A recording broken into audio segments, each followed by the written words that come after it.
শেখ হাসিনাও পালাবে না, তার কর্মীরাও পালাবে না।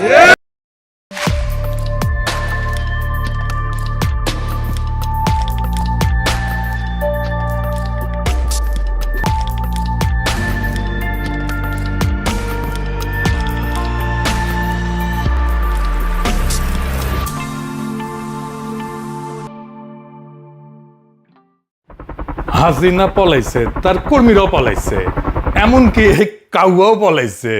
এডিটর সাহেব, কাউয়ার সাউন্ড নেন অনেকদিন পরে। আর জোরে জোরে, আরো জোরে, আরো জোরে, আরো জোরে। হাসিনারে পলাইতে হয়েছে, তার কর্মীদেরও পলাইতে হয়েছে। হাসিনারে পলাইতে হইল কেন? সে তো ক্যান্টনমেন্টে থাকতে পারতো, অনেকেই ছিল। এমনকি আওয়ামী লীগের দুর্গখ্যাত গোপালগঞ্জে থাকতে পারতো। রাজাপাক সে তো ক্যান্টনমেন্টে ছিল বেশ কিছুদিন। একইভাবে তার রাষ্ট্রপতি ভবন দখল হয়েছিল শ্রীলঙ্কাতে। পরে দেশ থেকে বাইরে গেছিল মাত্র 52 দিনের জন্য, 2 মাসও না। পরে ফিরে আসিছে। হাসিনা 2 বছর ধরে আসে না, হঠাৎ সে দেশে ফিরবে ঘোষণা দিছে রয়টার্সকে দেওয়া এক সাক্ষাৎকারে। কানাডানি বলছে যে আগামী ডিসেম্বরে দলের নেতা কর্মীদের সঙ্গে নিয়ে সে ফিরে আসবে নাকি, আয় নাকি আদালতে আত্মসমর্পণ করবে। হ্যাঁ, আমাকে ফাঁসির হুকুম দিয়েছে, আমাকে একটা মামলা দিয়ে মিথ্যা অনেক শাস্তি দিয়েছে। আমি এটা করি না। আমি বলবো ঠিক আছে, জেলখানা রেডি করেন, ফাঁসির মঞ্চ রেডি করেন, আমি আসছি। তারপর ওর লেসপেন্সার গুলো এক একজন করছে, আমাদেরও কইছে নেত্রী আমরা একসাথে যাব, প্লেন ভাড়া করে নিয়ে আসবে নাকি চার্টার করে। আমরা এখান থেকে লন্ডন থেকেই মানে ইংল্যান্ড থেকেই 10টি চার্টার প্লেন আমরা নিয়ে যেতে চাই। এটা আমাদের নিজস্ব, এটার মানে হলো সবাই কন্ট্রিবিউট করবে। আমাদের যারা নেতাকর্মী প্রত্যেকে তাদের টিকেটের টাকা দিবে এবং আমরা 10টি, তার মানে 220 সিটা, মানে 220 জন একটা প্লেনে যেতে পারবে। আমরা অলরেডি আমাদের এজেন্টদের সাথে কথা বলছি, তারা এটা ওয়ার্কআউট করছে, আমাদেরকে জানাবে এবং এই প্রস্তুতি সম্পন্ন আমরা ইতিমধ্যেই করে ফেলবো। প্রত্যেক জায়গায় আমাদের নেতৃবৃন্দ দায়িত্ব নিচ্ছেন। তো আমরা প্রস্তুতি নিচ্ছি এবং নেত্রীর আমরা চেষ্টা করব নেত্রীর প্লেন লামার আগেই আমরা যাতে সেখানে থাকতে পারি। আমাদেরকেও তিনি নির্দেশনা দিয়েছেন যে আমরাও যেন সব তার সঙ্গে একসঙ্গেই আমরা যারা এখানে অবস্থান করছি আমরা যেন দেশে ফিরে যাই। আপনি এটা শুনেছেন, এটাও জানেন আমাদের মাননীয় নেত্রী যা কিছু সিদ্ধান্ত নেন বুঝে শুনেই নেন এবং তিনি তার সিদ্ধান্ত অবিচল থাকে। এখন প্রশ্ন হইতেছে, হাসিনা কেন ফাঁসির দড়ি গলা পড়ার জন্য আসতে চাইতেছে? হাসিনা ফিরে আসাটা কি বাস্তবসম্মত? আসলেই কি সে ফিরবে বা চাইলেই কি ফিরতে পারবে? এই বিষয়টা বুঝার আগে ইন্ডিয়া হাসিনারে নিয়ে কি সমস্যায় পড়ছে সেটা একটু বুঝে দেখি। আসেন, আপনি নিজেরে ভারত রাষ্ট্রের জায়গায় বসান। আপনার কাজ হইতেছে ভারত রাষ্ট্রের স্বার্থ দেখা। এইভাবে চিন্তা করেন, আপনি হাসিনারে নিয়ে কি সিদ্ধান্ত নিতেন?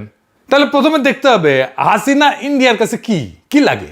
বাংলাদেশের ভবিষ্যৎ নেতা না, পরবর্তী প্রাইম মিনিস্টার আম্মু না, পরবর্তীতে যে দল ক্ষমতায় আসবে তার নেতা না। ইন্ডিয়া তো বেকুব না, তারা জানে হাসিনা তার দল তার 14 গোষ্ঠী জিন্দেগিতে বাংলাদেশে ক্ষমতা আসতে পারবে না। তাহলে হাসিনারে সে পালবে কেন, রাখবে কেন? হাসিনা আশ্রয় নেওয়ার 1 মাসের মধ্যে আলাপ উঠেছিল হাসিনা ইন্ডিয়ার জন্য একটা কূটনৈতিক মাথা ব্যথা হয়ে উঠেছে, দেখেছেন? আবার হাসিনারে যদি না রাখা হয় তাহলে আবার আরেক সমস্যা। ওইখানেই লিখেছে, ইংরেজি যেহেতু লিখেছে তাহলে ঠিকই লিখেছে, তাই না? এটা বাংলা করলে এরকম হয় যে হাসিনারে যদি না রাখে তাইলে দিল্লি ঘনিষ্ঠ আঞ্চলিক নেতাদের কাছে বার্তা যাবে যে ভারত শেষ পর্যন্ত আপনাকে রক্ষা করবে না। তাহলে ভিন্ন দেশে ইন্ডিয়ার লেসপেন্সার সরকার বা রাজনীতিবিদ আছে, তারা তো আর ফ্রি সার্ভিস দেবে না ইন্ডিয়ারে। মানে ইন্ডিয়া হাসিনাকে রাখার একটাই যুক্তি যে তারে আশ্রয় না দিলে দিল্লি দাস যারা আছে তারা ইন্ডিয়ার উপরে ভরসা পাবে না। আবার উল্টা দিকে হাসিনারে রাখলে বাংলাদেশের সাথে তার সম্পর্ক নষ্ট হইতে থাকবে, বাংলাদেশে ইন্ডিয়া বিরোধী হাওয়া আরো বেশি উঠবে। ইন্ডিয়ার বাস্তব স্বার্থ আছে বাংলাদেশে, তার ব্যবসা আছে, ট্রানজিট আছে, ইন্ডিয়ানরা চাকরি করে বাংলাদেশে, বাংলাদেশিরা যায় ইন্ডিয়াতে শপিং করে, টাকা খরচ করে, চিকিৎসা করে। হাসিনারে দরকার ছিল এইসবের জন্য, হাসিনা চলে গেলেও এইসব তো লাগবেই তার। এই স্বার্থগুলো তো রক্ষিত হবে না। ইন্ডিয়া পড়ছে উভয় সংকটে, মান কিসি পায়। হাসিনাকে রাখাও বিপদ, আবার আওয়ামী লীগকে পুনরায় সক্রিয় করাও সম্ভব না। ইন্ডিয়া মূলত এই 2টা সমস্যার সমাধানের চেষ্টা করতেছে, কিন্তু তার খাতে কার্যত ভালো কোনো অপশনও নাই। এই কারণে নানা ধরনের চাপ হাসিনারে দিতেছে। আসলে তাকে চাপ দেওয়ারই কথা। এই চাপের মধ্যে হয়তো অসহায় হইয়া বেপরোয়া হইয়া শেখ হাসিনা এই সমস্ত আউল ফাউল কথাবার্তা কইতেছে। এই ধরনের কথাবার্তা বলার মধ্যে দিয়ে অবশ্য ইন্ডিয়াও পরীক্ষা করার চেষ্টা করছে যে কতটুকু সে পারে আরেকবার দেখে নেওয়ার জন্য। আমি মনে করি না ইন্ডিয়া যদি সত্যিকার অর্থে সুস্থিরভাবে কৌশলগত দিক বিবেচনা করে একটা পরিকল্পনা সাজায়, তাতে শেখ হাসিনাকে রেখা কিছু করা এবং শেখ হাসিনাকে দিল্লিতে রেখা এইভাবে কথাবার্তা বলতে দিয়াও খুব বড় কিছু অর্জন করা সম্ভব বলে আমি মনে করি না। ইন্ডিয়া শেখ হাসিনাকে অনিবার্য বলে মনে করে না, আসলেই তাই। শেখ হাসিনা ইন্ডিয়ার জন্য অনিবার্য না, অপরিহার্য না। হাসিনাকে অনাবশ্যক করে দেওয়ার চেষ্টা ইন্ডিয়া আগেও করেছে, সক্রিয়ভাবে করছে, ফাইনালি এক্সিকিউট করতে পারে নাই। কংগ্রেস ছিল সেই উদ্যোগ, আজকালকার চ্যানেলরা হয়তো সেই ইতিহাস জানে না। আসেন সেটা দেখি। শেখ হাসিনা যে তাদের কাছে অনিবার্য না, অত্যাবশ্যকীয় না, অপরিহার্য না, এই ভাবনাটা নতুন না। এটা 2008 সালে এরকম একটা পরীক্ষা নিরীক্ষা তারা করছিল। তখন র্যাটস দিয়া সংস্কারপন্থী আওয়ামী লীগকে জন্ম দেওয়ার চেষ্টা করে ইন্ডিয়াই করেছিল এটা। র্যাটস মানে জানেন তো, RATS, রাজ্জাক, আমু, তোফায়েল আর সুরঞ্জিত, এই 4 জনের নামের প্রথম অক্ষর দিয়া র্যাটস। এরাই আওয়ামী লীগ ভাঙতে চাইছিল, সেটা ব্যর্থ হয়েছিল। এটার পিছনে কৃতিত্ব শেখ হাসিনার না, তৎকালীন এই ফখরুদ্দিন মঈনুদ্দিন সরকার জনরোষে পড়ছিল, তাদের উপরে মানুষের আস্থা চলে গেছিল এবং নির্বাচন দিতে বাধ্য হয়েছিল। এই পরিপ্রেক্ষিতে শেখ হাসিনা তখন আবার পুনরায় তার দলের দখল নিতে সক্ষম হয়েছিল। তাছাড়া খবর আসছিল, আজকালকার চ্যানেলরা হয়তো জানেই না যে আগে একই নামে অনেকগুলো দল থাকতো। আবার আওয়ামী লীগ ভেঙে 3টা দল হয়েছিল, আওয়ামী লীগ হাসিনা, আওয়ামী লীগ রাজ্জাক, আওয়ামী লীগ মিজান। আর জায়জাদিনের শফিক রহমান ভাই আছে না, উনি আওয়ামী লীগ লিখলে পাশে ব্র্যাকেটে লিখতো হারামি, হারামি মানে হাসিনার হা, রাজ্জাকের রা আর মিজানের মি। আওয়ামী লীগের বিরুদ্ধে হিস্টোরিক একটা কালচারাল রেজিস্ট্যান্স কিন্তু ছিল। যাই হোক, আলাপে ফিরে আসি। তাই ইন্ডিয়ার হাতে আসলে একটাই বিকল্প আছে, যে আওয়ামী লীগ নামের এই ঘোড়ায় চেপে বাংলাদেশে আবার ফিরে আসার চেষ্টা করতে পারে। কাদের উপরে? যারা হবে তাদের বশংবদ দাস, যারা থাকবে তাদের কাছে চিরকৃতজ্ঞ। শেখ হাসিনা তো মাঝে মধ্যে ট্যাফও করতো, ফোঁস করতো ইন্ডিয়ার সাথেও। এদের কারো কেন, এদের ছেলে মেয়ের কারো পক্ষেও ট্যাফও করা, ফোঁস করা সম্ভব হবে না ইন্ডিয়ার সাথে। এরা হবে চিরজীবনের জন্য কেনা গোলাম। শেখ হাসিনার চিন্তা এখন ইন্ডিয়া তারা তালাক দিয়ে দেয় নাকি। কিছুদিন টাকা পয়সা দিয়ে প্রচুর হয়েছে করলো, এক বাটপার মজুমদার আছে না, হ্যাঁ, ও সারা দুনিয়া ঘুরলো, টাকা পয়সা মনে হয় ভালোই পেয়েছিল, সব ঠান্ডা হয়ে গেছে। এতে এখন ইন্ডিয়া কয় কই তোমার লোকজন কই, আর তো কাউরে মাঠে নামাইতে পারো না। তাই শেখ হাসিনার বাংলাদেশে ফিরে আসার এই চেষ্টাটা ভারতের দিক থেকে তার উপরে ক্রমাগত চাপের একটা বহিঃপ্রকাশ করতে পারে।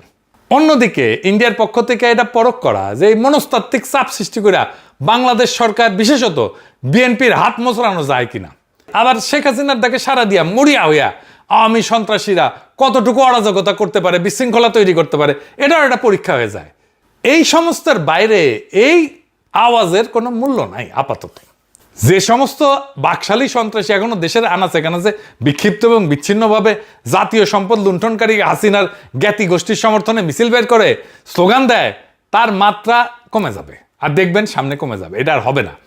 শুধু রাজনৈতিক তৎপরতা না, এদের সামাজিক সাংস্কৃতিক সহ সকল ধরনের কর্মকাণ্ডই বিএনপি, জামাত এবং এনসিপির মতো দলগুলোর সম্মিলিত প্রতিরোধের মুখে পড়বে। ফ্যাসিবাদ বিরোধী জাতীয় ঐক্য 24 সালের জুলাই আগস্ট মাসের মতো দেশব্যাপী পুনরায় আবারও দৃশ্যমান হবে। ফলে আওয়ামী লীগ এবং ইন্ডিয়ার প্রতি দুর্বল সকল রাজনৈতিক, সাংস্কৃতিক, সামাজিক শক্তিসমূহ ব্যাপক জনরোষের কবলে পড়বে। আগামী ডিসেম্বরে বাংলাদেশময় জুলাই বিপ্লবের পুনর্জাগরণ সৃষ্টি হবে, এটা দেখে নিয়েন, লিখে রাখতে পারেন। তবে এটাকে সংগঠিত করার যে কাজটা দেশের প্রধান 3টে দলের শীর্ষ নেতাদের ঐক্যবদ্ধভাবে এখনই শুরু করতে হবে। দেশে ফিরে আসার যে আস্ফালন খুনি হাসিনা করছে, তা বাংলাদেশের গণতন্ত্রের নব অভিযাত্রার পথে সবচেয়ে বড় হুমকি। ঘাতক খুনি লুটেরারা ফিরে আসা মানে ফ্যাসিস্ট দুঃশাসনের পুনঃপ্রবর্তন ঘটা। আমাদেরকে খুবই জোরের সাথে বলতে হবে যে শেখ হাসিনা ফিরে আসতে চাইছে, ভালো কথা, শেখ হাসিনা ফিরে আসুক, আমরা অবিলম্বে শেখ হাসিনার ফাঁসির রায় কার্যকর করব। ওর আপিলের কোনো সুযোগ নাই। শেখ হাসিনা ফিরে আসা মাত্রই তার বিরুদ্ধে রায় কার্যকর করার যে রাজনৈতিক দৃঢ়তা, এ বিষয়ে জুলাই শক্তির মধ্যে সার্বজনীন রাজনৈতিক ঐক্য এবং সংলাপ হওয়া জরুরি। শেখ হাসিনার রায় কার্যকর করার ব্যাপারে দৃঢ়তা এবং স্পষ্ট বার্তাই এই সমস্ত চালবাজি, ধাপ্পাবাজি এবং চাপ তৈরির কৌশল কার্যত পরাজিত করে দিতে সক্ষম। হাসিনাকে এয়ারপোর্ট থেকে সরাসরি ফাঁসির কাছে নিয়ে যেতে হবে, ওইখান থেকেই ওই দিনের মধ্যেই ওরে ঝুলাই দিতে হবে।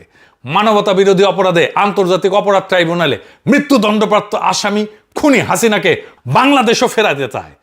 ইন্ডিয়া এই খুনিকে নিরাপদ আশ্রয় দিয়ে রাখছে। সেখান থেকে তাকে ধৈর্য বাইদ্যা বাংলাদেশে প্রত্যাবর্তন বা প্রত্যাবর্ষণ করতে হবে। ইন্ডিয়া যদি সত্যিকার অর্থেই নবজাগ্রত বাংলাদেশের সাথে কর্ম উপযোগী সম্পর্ক গড়ে তুলতে চায়, একটা ওয়ার্কিং রিলেশন গড়ে তুলতে চায়, তাহলে প্রতিবেশী এই দেশের জন্য এই ছাড়া আর বিকল্প পথ কোনো খোলা নাই। এটা তারা যত তাড়াতাড়ি বুঝবে ততই এই প্রতিবেশী এই দুই দেশের জন্য ভালো হবে। তাছাড়া বাংলাদেশ, মায়ানমার, চীনের স্থল সংযোগ, তিস্তার পানি ব্যবস্থাপনার মহাপরিকল্পনা এবং চীন এবং তুরস্কের সহযোগিতায় সামরিক শিল্প স্থাপনের মতো বড় বড় উদ্যোগ বাংলাদেশ নিতেই থাকবে এবং তা বাস্তবায়ন হবে ইনশাল্লাহ। এবং এই পথ ধরে পর্যায়ক্রমে বাংলাদেশ যুক্ত হবে পাকিস্তান সহ আরব বিশ্বকে নিয়ে গড়ে ওঠা সম্ভাবনাময় মুসলিম সামরিক জোটে। সন্দেহ নাই এতে আঞ্চলিক উত্তেজনা বাড়বে। তবে বাংলাদেশ দীর্ঘমেয়াদের জন্য এক শক্তিশালী শত্রুর জন্য বিভীষিকা আর দেশের জনগণের জন্য নিরাপদ ভূমিতে পরিণত হবে। বিএনপি খুনি হাসিনাকে নিরাপদে দেশে ফিরতে দেবে বলে আমি বিশ্বাস করি না। তাকে রাজনীতি করতে দেবে বলে আমি বিশ্বাস করি না। কারণ এই দুর্বৃত্ত 1981 সালে ঢাকায় ফেরার মাত্র 2 সপ্তাহের মাথায় প্রেসিডেন্ট জিয়াকে শহীদ হতে হয়েছিল। তারপর কায়েম হয়েছিল ইন্ডিয়ার অনুগত 9 বছর দীর্ঘ সামরিক স্বৈরাচারী জেনারেল এরশাদের দুঃশাসন। সশস্ত্র বাহিনীর দিক থেকে এবার অভিন্ন ঝুঁকির আশঙ্কা আরো প্রবল এবং বহুগুণে বেশি। কারণ ফ্যাসিস্ট আমলে উচ্চপদ বাগানো ইন্ডিয়া অনুগত শীর্ষ কর্মকর্তারা এখনো সেনা, নৌ, বিমান বাহিনীর নেতৃত্বে বহাল তবিয়তে বসে আছে। আর উপরে তো ওয়াকারুজ্জামান প্রভুপাত্র আছেই। তাছাড়া 91 থেকে 96 এবং 2001 থেকে 2006 মেয়াদে দেশনেত্রী বেগম খালেদা জিয়ার সরকারের শাসনামলে আওয়ামী লীগ এবং তার জোটসঙ্গীরা বিএনপিকে একদিনের জন্য স্বাভাবিক, স্থিতিশীল, শান্তিতে দেশ পরিচালনা করতে দেয়নি। এই সমস্ত অশুভ কার্যক্রম পরিচালনার ক্ষেত্রে বাংলাদেশ বিধ্বংসী এবং গণতন্ত্রের শত্রু এই আওয়ামী লীগ এবং তার সহযোগী দলগুলা সবসময় প্রতিবেশী ইন্ডিয়ার কাছ থেকে সব ধরনের সহযোগিতা পাইছে। এর পরের ইতিহাস বাংলাদেশের জাতীয়তাবাদী শক্তি এবং গণতন্ত্রকামী জনগোষ্ঠীর জন্য ভয়াবহ এবং বর্বরতায় পূর্ণ। দেশবাসী কিভাবে ভুলবে নিষ্ঠুরতা এবং নির্মমতার সেই পাষাণ হৃদয় সীমারের যুগের স্মৃতি? 2009 থেকে 2024 জুলাই বিপ্লব পূর্ববর্তী মুহূর্ত পর্যন্ত 15.5 বছর বাংলাদেশ পতিত এবং পরিণত হয়েছিল হাজারো সন্তানহারা মা, পিতা এবং হারানো বাচ্চাদের কান্নার কারবালায়। শুধু কি তাই, এই মহান নেত্রী বেগম খালেদা জিয়া এবং শহীদ প্রেসিডেন্ট জিয়াউর রহমানের কনিষ্ঠ পুত্র নির্যাতিত আরাফাত রহমান কোকর দুঃসহ জীবন এবং মর্মান্তিক মৃত্যুর পটভূমিকে মুছে ফেলা যাবে? যে যতই দয়াশীল এবং মহানুভব এবং সহিষ্ণু হোক না কেন, ইনশাল্লাহ এই ইতিহাসের উপরেই বাংলাদেশের ভবিষ্যৎ রচিত হবে। এর বাইরে অন্য কোনো পথ আর খোলা নাই। মহান আল্লাহ তাআলা রহমানুর রহিম, পরম ক্ষমাকারী, তিনিও বারবার ইনসাফ অর্থাৎ ন্যায় বিচারের কথা বলছেন। আমরা ন্যায় বিচার চাই। আর শেখ হাসিনা যদি নিশ্চিত হয় এবং সেই ক্ষেত্রে ইন্ডিয়া যদি বুঝে যায় কোন রকমের আলাপ আলোচনা সমঝোতা পেছনের দরজা দিয়ে কোনো কিছু ডিল করে আসলে নিশ্চিত হওয়া যাচ্ছে না যে শেখ হাসিনাকে ঝুলতে হবে না, তাহলে শেখ হাসিনার বাপ, 14 গোষ্ঠী এবং ইন্ডিয়া কারো পক্ষে এই ঝুঁকি নেওয়া সম্ভব না যে ওই সে হাসতে হাসতে তার দলবল নিয়ে বাংলাদেশে ঢুকে পড়বে। হাসিনা কেন, হাসিনার সাথে দেশ থেকে পালায় যাওয়াদের মধ্যে থেকে এরকম আসার চেষ্টায় স্বপ্ন কল্পনায় যারা যুক্ত হবে তাদের সকলের জীবন বিপন্ন হওয়ার আশঙ্কা আছে। উপরন্ত আওয়ামী লীগ এবং তাদের দুঃশাসনের সময়কালে যারা জোটসঙ্গী ছিল, দেশের ভেতরে থাকা এরকম কেউই আর নির্বিঘ্নে জীবনযাপন করতে পারবে না। দেশে গৃহযুদ্ধ শুরু হয়ে যাবে। হাসিনার দলের লোকেরা যত বেশি ট্যাফও করবে, সবগুলোর সানডে মানডে ক্লোজ হয়ে যাবে। আজকে দেখলাম আম্মার রাজশাহী ইউনিভার্সিটিতে কেলানি দিচ্ছে। সাবাস, বাঘের বাচ্চা। আওয়ামী লীগ, ছাত্রলীগ, যুবলীগ যেখানে পাবেন উদাম কেলানি দিবেন। অনেকদিন ভালো মন্দ ওরা কিছু খায় না, কেলানি তো ভাইটামিন আছে। ডিসেম্বর পর্যন্ত কেলানি চলবে। ওদের কেলানিতে সোয়াব আছে। ইনকিলাব জিন্দাবাদ, বাকশাল তাড়ানো জিন্দাবাদ, লীগ কেলানো সফল হোক।